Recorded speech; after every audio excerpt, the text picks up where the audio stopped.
Alright guys, so this is another Patreon request, and this one comes from Lamonta Benson.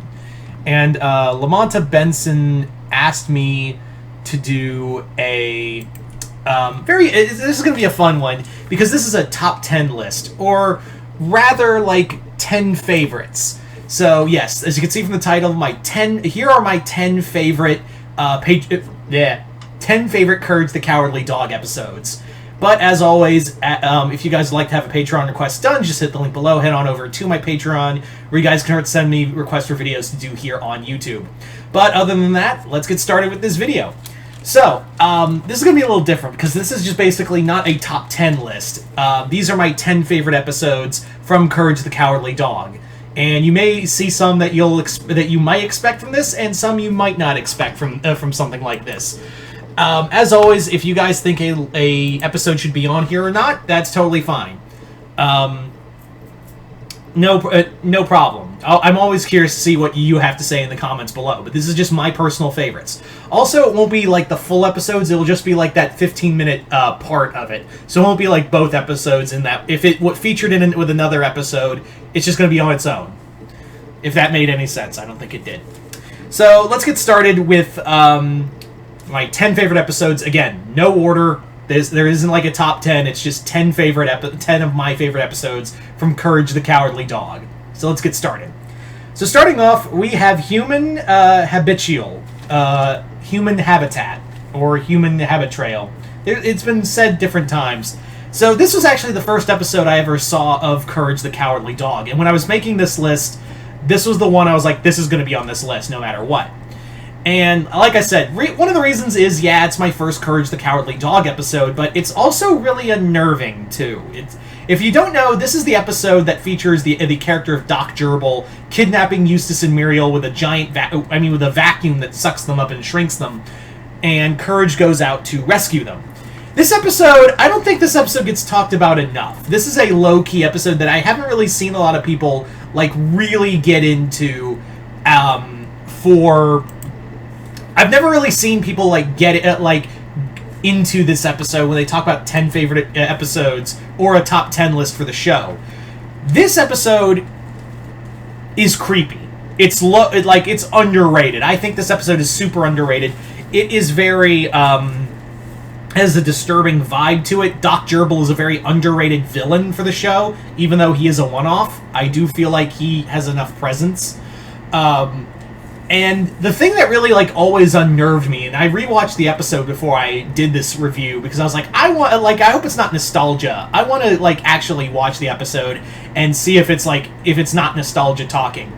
And lo and behold, it wasn't, because there's one scene that always gets under my skin. It's one where Doc Gerbil, dumps them out of the vacuum, and there's this other woman that was trapped in there, and she's going, "It's my lint, you touched my lint, you touched my..." And she's saying that as she's being carried off by Doc Gerbil to the back to be experimented on, and then all you hear is him laughing as electrodes are going off. And it's such a simple scene, but it's also a scene that just always, disturbed me. It's very much evocative of, the scene with the fly, with the spider slowly crawling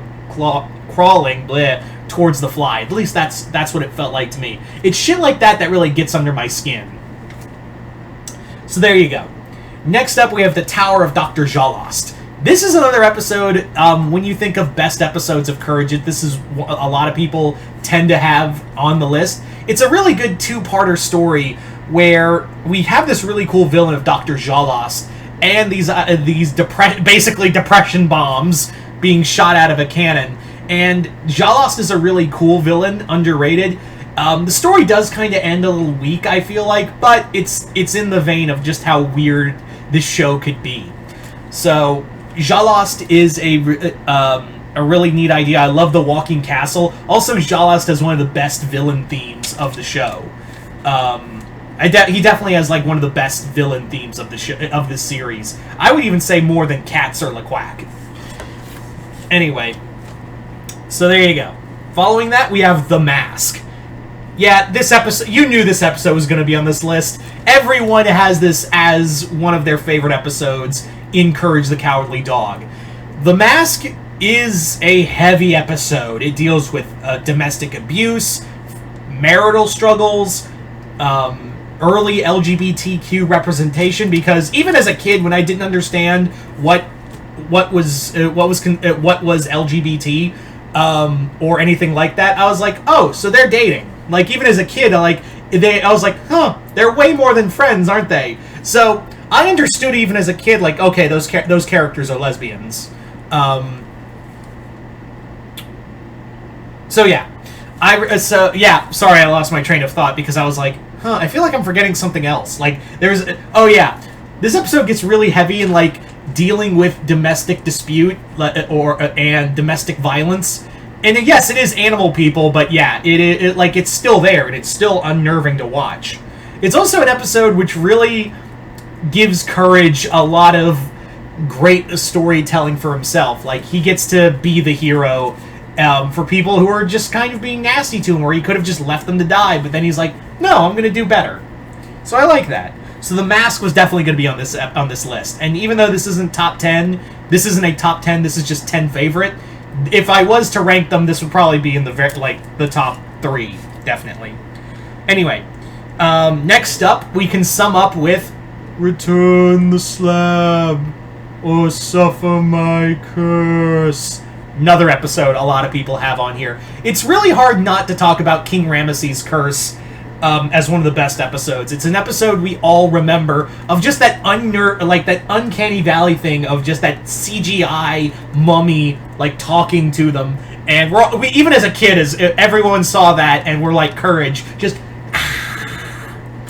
it was really I really dig it. It isn't as scary as I don't think it's as scary as a lot of people made it out to be. Even as a kid, I was like, oh, that's cool. It didn't scare me. Not as opposed to several episodes where I was like, I don't like looking at that. But it is a fun episode. It is a great story, and a great little, like, it really does feel like Tales from the Crypt or something you'd see in Creepshow. It's very much like that. Anyway, so next up is The Hunchback of Nowhere. The Hunchback of Nowhere was actually my second episode I ever saw of Courage the Cowardly Dog, and I really think it's a sweet, wholesome episode. Again, it's a really underrated story where there's no real villain except it's Eustace, and the Hunchback and Courage actually, like, really bond. I really like it when Courage gets to bond with the monsters, like Bigfoot or the sea serpent in from Evil River. I like it when Courage gets to, like, befriend the monster. I don't know why, it just makes me a lot more happier to see when Courage, like, bonds with these guys. It kind of really brings home the whole thing of just because they look different doesn't mean they're always evil or something. That's just me, though. So the Hunchback of Nowhere, that was going to be on my list no matter what. Next up, this is one that usually is like the number one for everybody, and that is The Last of the Star Makers. Let me tell you something. If you didn't cry or choke up anytime you watch this episode, you have no soul. Like, I'm sorry, guys. You really have no soul. If you watch this episode and just went, didn't affect me, everyone felt something watching Last of the Star Makers. It is a beautiful episode. It has a beautiful story to it. It makes you care about space squids. And yeah, it's a crazy thing. But it's just a beautiful little story. I also do like the gags in here, but it is one of the most saddest episodes in any television show. And it makes you care about fucking space squids, right? Anyway. So yeah. Moving right along to Queen of the Black Puddle. This is another episode a lot of people kind of overlook. I don't know why. It's a great horror story, and it's not so much him saving Muriel, it's him saving Eustace. The Queen of the Beast from the Black Puddle, or whatever you want to call her. I think she's a great villain. I'm glad they brought her back another episode. She has a great aesthetic view to her. Even when she goes full monster, it's a great It's a great story. I also like the ending where Courage is like, he encounters, like, the dog version of her, and he's like, well, what the hell do I do now? She's really hot. Anyway, so next up we have The Magic Tree of Nowhere. The Magic Tree of Nowhere was the start of season 2, and it has that uncanny valley of an actual person's mouth talking, but it's also another one of those courage befriends the monster kind of thing, and the real monster is Eustace. And I really do like the story of it, and the tree was a really cool character, and again, that design with the actual mouth talking, with an actual human mouth talking, he's like, "Courage, courage, why do you cry? There is no need for that." And it's like comforting him. It's such a cute scene. Yeah. So, anyway, next up we have Windmill Vandals. This is an episode no one really talks about, and I don't know why. It's a great episode of the characters trying to fight against zombie barbarians who are trying to kill them while they try to keep the windmill spinning. I really dug that. I really like it. There's some great body horror with all of them getting decapitated, even Courage, and they all play up like a head swapping moment. Can we just take that into account? Like, there was straight up decapitation of actual characters, and we fucking all saw that. Yeah. Anyway, so finally, my last one of this 10 favorite episodes, Everyone Wants to Direct. This was another disturbing episode. I love the movie references with the names of like Tarantino and of making fun of Tarantino and Scorsese and Coppola and all that. I think this was one of my first episodes watching after the Doc Gerbil episode. It's a very unnerving. It has a very kind of horror thing, even though we clearly know they're zombies. But it still had some disturbing imagery to it, especially with his partner coming out of the ground. Scary shit. And also, they were going to get fucking eaten. Yeah. And also, even in life, the villains were, like, made snuff films. That's fucking scary. Anyway. So there you go, guys. Those are my 10 favorite episodes for Courage the Cowardly Dog. You guys tell me in the comments below, what are your 10 favorite episodes?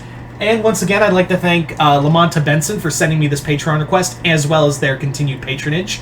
And yeah, like I said, this isn't a top 10. If you think a episode should be on the list at all, that's totally fine. I'm always excited to hear yours. But as always, once again, hope you all enjoyed this. I'm Mr. Multiverse. I'll see you next time, The Multiverse.